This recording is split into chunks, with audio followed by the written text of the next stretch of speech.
So hello and welcome everyone to YouTube channel formula machine. तो कैसे हैं आप लोग? आई होप सभी अच्छे होंगे। तो आई थिंक आप लोगों का क्वालिफायर्स और क्विज वन एग्जाम कंप्लीट हो गया होगा और आई होप कि आपने क्वालिफायर्स और क्विज वन एग्जाम को अपने अच्छे से दिया होगा।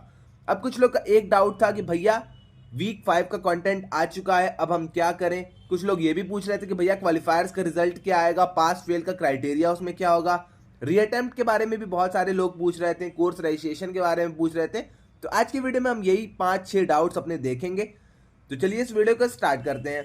तो फर्स्टली जो मेन डाउट आ रहा है स्टूडेंट्स का कि भैया वीक 4 तक तो हमने पढ़ लिया, वीक 4 तक हमने क्वालिफायर्स एग्जाम दे दिया, अब वीक 5 का कंटेंट हमारे पास ऐसे ही पड़ा हुआ है, उसके असाइनमेंट्स हमारे पास पड़े हुए हैं, तो क्या हम वीक 5 के कंटेंट और असाइनमेंट को देखना और करना स्टार्ट करें?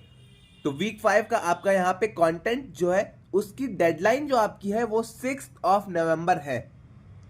जहां तक मुझे पता है 6 नवंबर उसकी डेडलाइन है। अगर आप करना चाहते हैं, अगर आपको लगता है कि मैं क्वालिफायर्स एग्जाम क्लियर कर जाऊंगा उस सब्जेक्ट में जो आपका रेस्पेक्टिव सब्जेक्ट है, जैसे कि मैथ्स का अगर आप कंटेंट देख रहे हैं या फिर मैथ्स का आप असाइनमेंट करना चाह रहे हैं और आपको लग रहा है कि मैं मैथ्स का आराम से क्वालिफायर एग्जाम क्लियर कर जाऊंगा और मैं मैथ्स का सब्जेक्ट ही लूंगा आने वाले टर्म में, तो आप वहां पे वीक 5 का असाइनमेंट कर सकते हैं।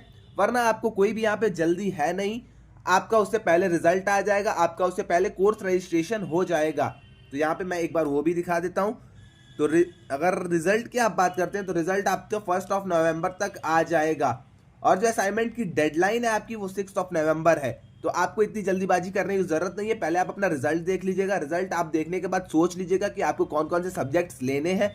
आप अपना यहाँ पे कोर्स रजिस्ट्रेशन कर लीजिएगा 6 नवंबर तक।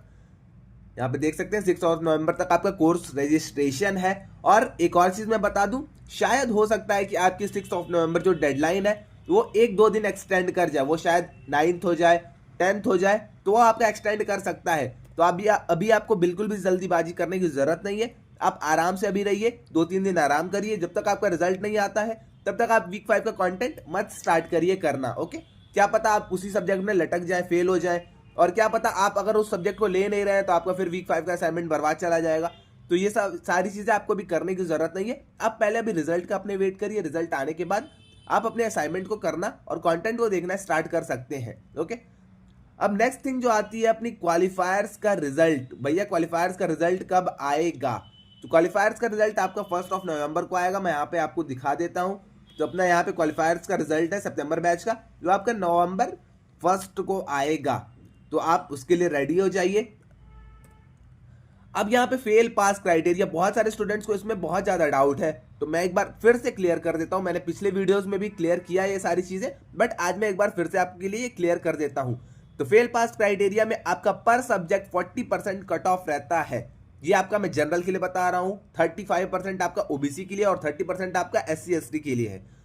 और आपको देखिए यहाँ पे क्या करना रहता है, आपको फेल पास जो आप हो रहे हैं उसके लिए आपका पर सब्जेक्ट, जैसे आपका इंग्लिश हो गया तो इंग्लिश में आपको 40% लाने होते हैं। अगर आपकी इंग्लिश में 40% नहीं आए देन आप फेल हो जाएंगे। अगर आपकी मैथ में 40% नहीं आए तब आप फेल हो जाएंगे।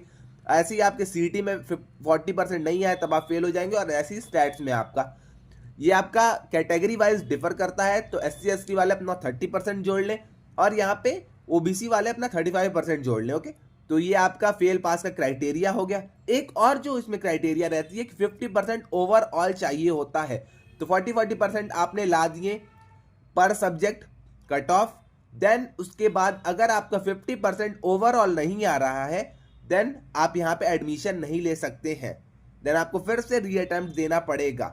तो आई थिंक आपको ये क्लियर हो गया होगा। 40% पर सब्जेक्ट कट ऑफ है और आपका 50% ओवरऑल कट ऑफ है। ओके, तो आई थिंक ये आपको क्लियर है। अब 40% पर सब्जेक्ट, आपको पर सब्जेक्ट 40% लाने होंगे और 50% आपको ओवरऑल लाना होगा, तभी आप जाके कहीं क्वालिफायर्स एग्जाम को क्लियर कर पाएंगे। अब जो नेक्स्ट डाउट आता है एलिजिबिलिटी टू रीअटेम्प्ट। तो रीअटेम्प्ट कौन से स्टूडेंट दे सकते हैं? तो रीअटेम्प्ट वही स्टूडेंट दे सकते हैं जो कि 4 सब्जेक्ट आपने अभी क्वालिफायर्स का दिया है। 4 सब्जेक्ट में से अगर एक भी सब्जेक्ट में आप फेल हो जाते हैं तो आपको रीअटेम्प्ट एग्जाम देना पड़ेगा। मान के चलिए कि आपका स्टैट्स अच्छा हो गया, सीटी अच्छा हो गया, इंग्लिश अच्छा हो गया और आप मैथ्स में फेल हो गए, तो आपको रीअटेम्प्ट एग्जाम देना पड़ेगा। मैथ्स में एक ही सब्जेक्ट का आपको रीअटेम्प्ट एग्जाम देना पड़ेगा। उसके लिए आपको 1500 पे करना पड़ेगा और आप एक टर्म लेट भी हो जाएंगे। ओके, अब कुछ लोग पूछेंगे भैया इस टर्म में फिर हमारा एडमिशन नहीं होगा, तो नहीं, इस टर्म में आपका एडमिशन नहीं होगा, फिर आप रीअटेम्प्ट देंगे, रीअटेम्प्ट को आप क्लियर करेंगे, रीअटेम्प्ट क्लियर करने के बाद आपका फिर से कोर्स रजिस्ट्रेशन स्टार्ट होगा, तो आपका ये सारी चीजें अब जैन वाले बैच तक चली जाएंगी। तो वही है, एलिजिबिलिटी टू रीअटेम्प्ट, कोई भी रीअटेम्प्ट दे सकता है जो कि फेल हुआ है। अगर आप 4 सब्जेक्ट में से फेल हो जाते हैं किसी भी एक सब्जेक्ट में, तो आप वहां पे रीअटेम्प्ट दे सकते हैं। ओके, और रीअटेम्प्ट के लिए फीस भी आपकी 1500 है, ये आपकी डिफर करती है। SC ST वालों के लिए शायद 750 रुपीज है, बट आपकी यहाँ पे OBC और जनरल वालों के लिए 1500 रुपीज है फीस। ओके, आप एक सब्जेक्ट में फेल हुई है, चाहे चारों सब्जेक्ट में फेल हो जाइए, आपको रीअटेम्प्ट अगर देना है तो आपको 1500 रुपीज फीस पे करनी पड़ेगी। अब यहाँ पे नेक्स्ट थिंग आता है कोर्स रजिस्ट्रेशन। तो कोर्स रजिस्ट्रेशन तो मैंने आपको यहाँ पे दिखा दिया है, 1 मिनट। तो इसमें आपको बहुत ज़्यादा ध्यान देना पड़ेगा। आपका जो रजिस्ट्रेशन स्टार्ट होगा November 6 से स्टार्ट होगा, और आपका November 7 को आपका कोर्स रजिस्ट्रेशन खत्म हो जाएगा। तो 1 दिन का आपको यहाँ पे टाइम मिल रहा है।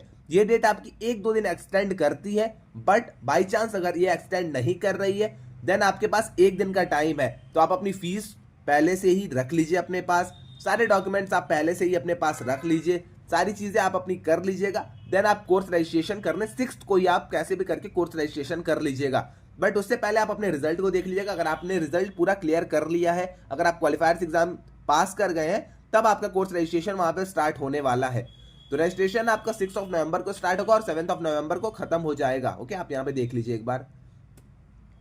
अब नेक्स्ट आता है फीस पेमेंट कब होगी और डैशबोर्ड कब अपडेट होगा। तो आपने क्वालिफायर्स एग्जाम दे दिया, आपको रीअटेम्प्ट नहीं देना है, आपने कोर्स रजिस्ट्रेशन कर लिया।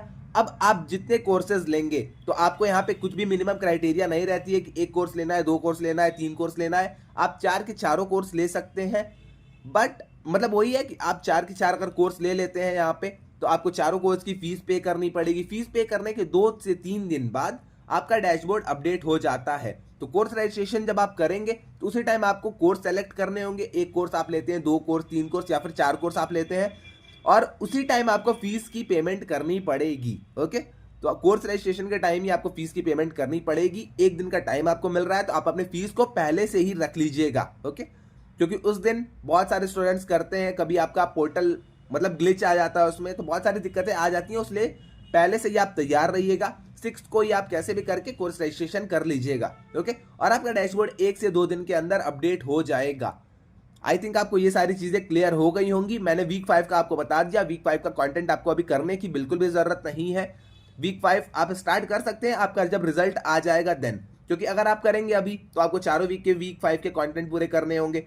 बट अगर आप बाई चांस फेल हो जाते हैं, या फिर आपका मन नहीं होता है कि मैं ये कोर्स लूं, तब आपके लिए फिर वो बेकार हो जाएगा वो असाइनमेंट। क्वालिफायर्स का रिजल्ट आपका फर्स्ट को आएगा। फेल पास का क्राइटेरिया मैंने आपको बता दिया, ओवरऑल 50%, और आपका सब्जेक्ट वाइज कट ऑफ आपका 40% रहने वाला है। एलिजिबिलिटी टू रीअटेम्प्ट मैंने आपको बता दिया। किसी भी सब्जेक्ट में आप अगर फेल होते हैं, तो आपको रीअटेम्प्ट एग्जाम देना पड़ेगा, और आपको उसके लिए 1500 रुपीज भी पे करनी पड़ेगी। कोर्स रजिस्ट्रेशन का मैंने आपको बता दिया, 6 से 7 नवंबर तक आपका कोर्स रजिस्ट्रेशन होगा, स्टार्ट होगा।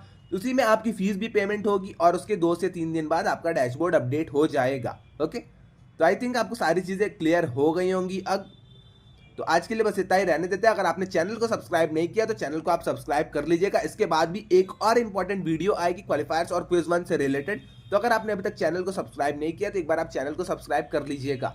तो आज के लिए बस इतना ही रहने देते हैं। मिलते हैं नेक्स्ट वीडियो में। अगर आपको कोई भी डाउट आता है, तो आप आके व्हाट्सएप डिस्कशन ग्रुप में पूछ सकते हैं, वरना आप कमेंट सेक्शन में इंस्टा या लिंक्डइन में मुझसे पूछ सकते हैं। मैं वहां पे भी उसका आंसर कर दूंगा। तो आज के लिए बस इतना ही। मिलते हैं नेक्स्ट वीडियो में। Till then, bye bye.